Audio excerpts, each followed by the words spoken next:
बिस्मिल्लाहिर्रहमानिर्रहीम। अस्सलामु अलैकुम डियर स्टूडेंट्स। तो आज हम अपनी क्लास 12 का केमिस्ट्री का जो चैप्टर 1 हमने स्टार्ट किया था उसका टॉपिक है आयोनाइजेशन एनर्जी। पिछले लेक्चर में हमने पीरियड ट्रेंड्स को स्टडी करना शुरू किया था, मीन्स ये हमने शुरुआत की थी और आज हमारा जी दूसरा टॉपिक आ रही थी आयोनाइजेशन एनर्जी का। ठीक है, अब आज हम सबसे पहले स्टडी करेंगे कि आयोनाइजेशन एनर्जी होती क्या, फिर across a group and across a period इनकी वेरिएशन को भी हम स्टडी करेंगे। ठीक है, सबसे पहले हम जान लेते हैं कि आयोनाइजेशन एनर्जी क्या है।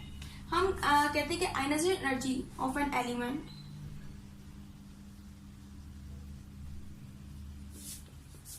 Is a minimum energy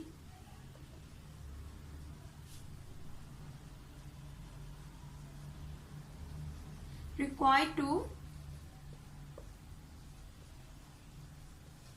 remove an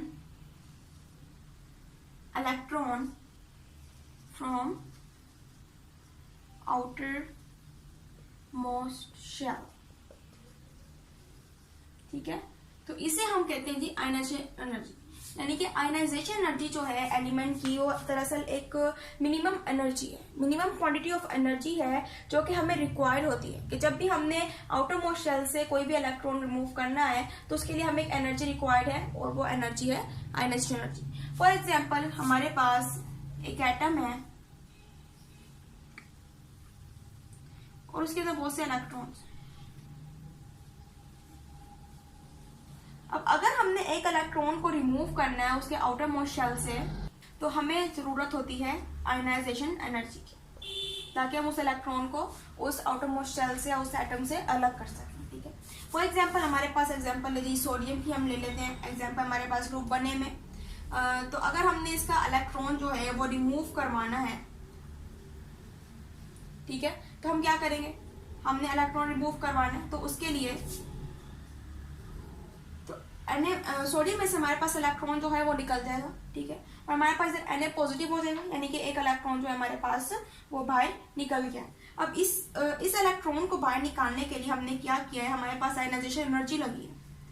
अब सोडियम के एलिमेंट की जब बात करते हैं तो इसका एटम एक इलेक्ट्रॉन निकालने के लिए हमारे पास जो आयोनाइजेशन एनर्जी आती है वो है 496 किलो जाउल पर मोल। यानी कि इतनी एनर्जी जो है हमें आयोनाइजेशन एनर्जी रिक्वायर्ड है to remove an electron from the sodium atom. ठीक है, इसलिए अगर हम फर्दर एग्जांपल्स की बात करते हैं जी,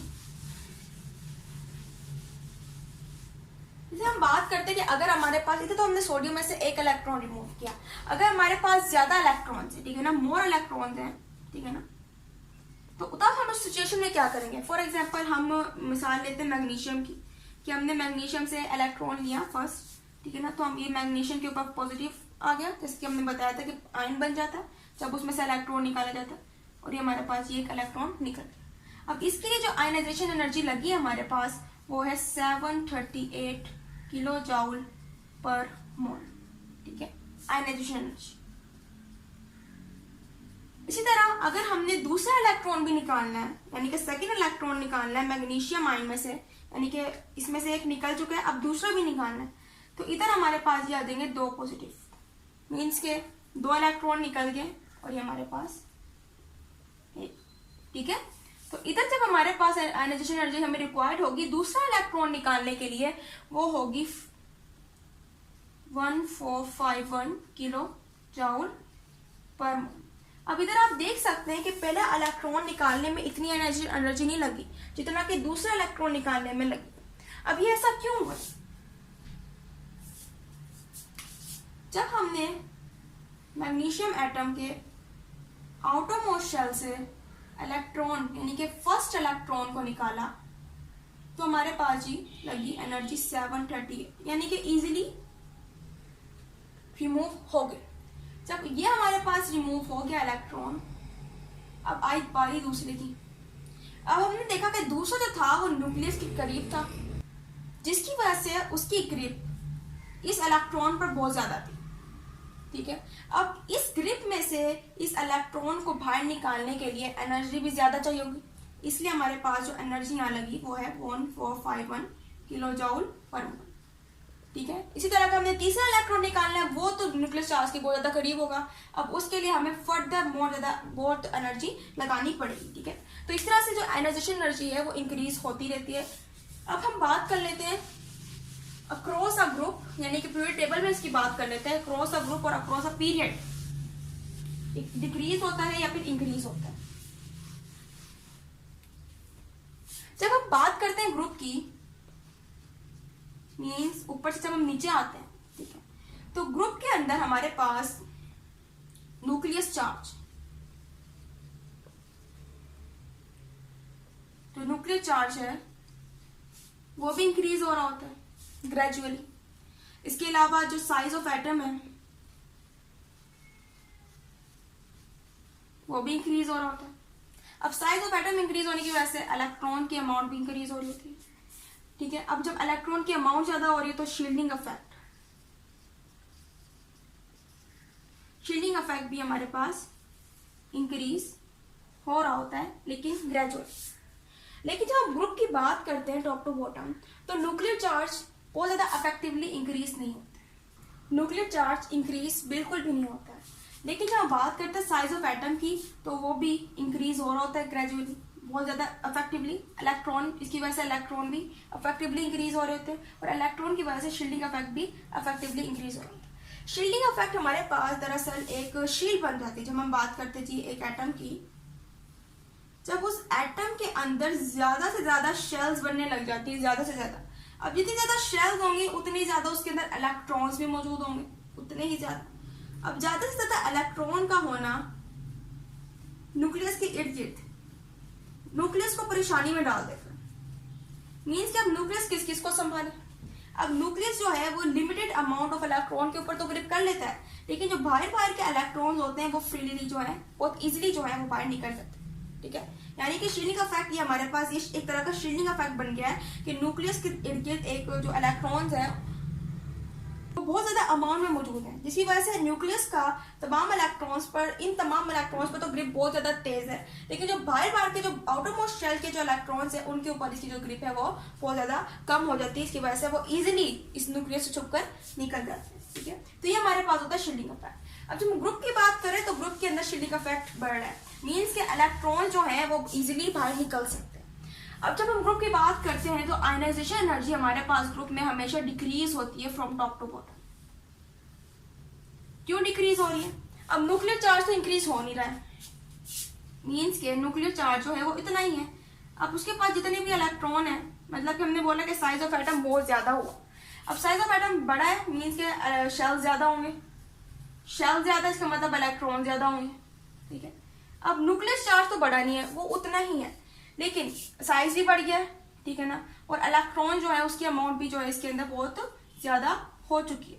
अब ये अपने इर्द गिर्द के जो इलेक्ट्रॉन्स हैं उनके ऊपर तो नजर रख लेगा, उनके ऊपर तो अपनी ग्रिप जमा लेगा, लेकिन जो बाहर के इलेक्ट्रॉन है इनके ऊपर इसकी जो ग्रिप है वो खत्म हो जाएगी। अब ये इजीली जो है वो रिमूव करना शुरू कर दें, यानी कि शील्डिंग इफेक्ट है वो भी इंक्रीज हो गया इसकी वजह से, ठीक है। तो ग्रुप में हमारे पास आयनाइजेशन एनर्जी डिक्रीज हो रही है, यानी कि जब हम ग्रुप में ऊपर से नीचे की तरफ जाते हैं, हाइड्रोजन से लिथियम की तरफ, तो हमारा जो एलिमेंट्स हैं उनकी एनर्जी कम होती जाती है। जैसे हम बात करते थे ग्रुप हमारे पास सेकंड में लिथियम है, और हमारे पास 6 जो हमारे पास जो है पीरियड, उसके अंदर हमारे पास सीजियम है। अब लिथियम और सीजियम की आयनाइजेशन एनर्जी में जमीन आसमान का फर्क है। मतलब कि हमने कहा कि टॉप टू बॉटम, ऊपर से जब नीचे जा रहा है तो अमाउंट जो है वो डिक्रीज हो रही है। लिथियम की आयनाइजेशन एनर्जी ज्यादा होगी मुकाबले में इसकी कम होगी, क्योंकि हमने बोला कि ऊपर से नीचे जा रहे हैं तो अमाउंट भी कम होती जा रही। लिथियम ऊपर था, सीजियम नीचे था, तो अब नीचे जब भी एलिमेंट्स को देखोगे तो नीचे वाले एलिमेंट्स की ऊपर वाली एलिमेंट के निस्बत जो एनर्जी एनर्जी होगी वो क्या होगी, कम होगी।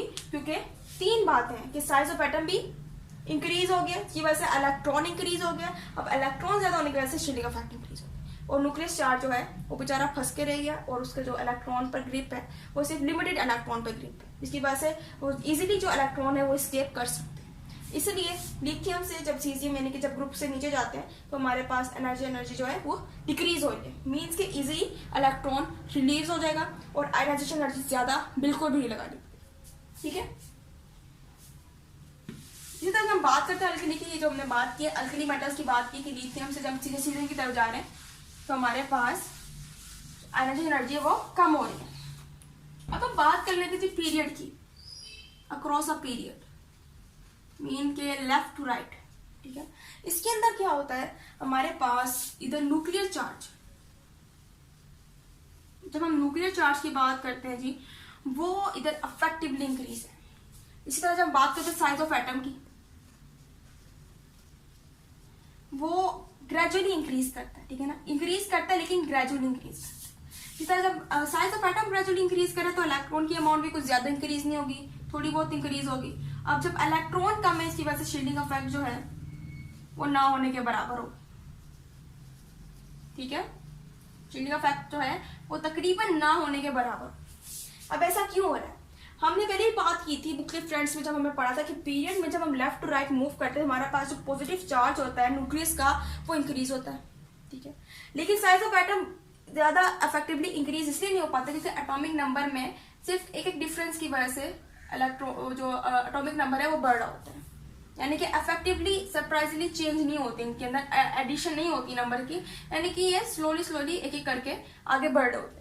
इसी वजह से साइज ऑफ एटम भी एक एक करके जो है वो बढ़ा होता है। इलेक्ट्रॉन्स की अमाउंट भी की वजह से ज्यादा नहीं हो पाती है ऑटो मोशन में, और फिर शील्डिंग इफेक्ट जो है वो भी ना होने के बाद एक दफा इसकी हम डायग्राम बना के देख लेते हैं कि पॉजिटिव चार्ज जो है वो बहुत ज्यादा हो गया न्यूक्लियस में।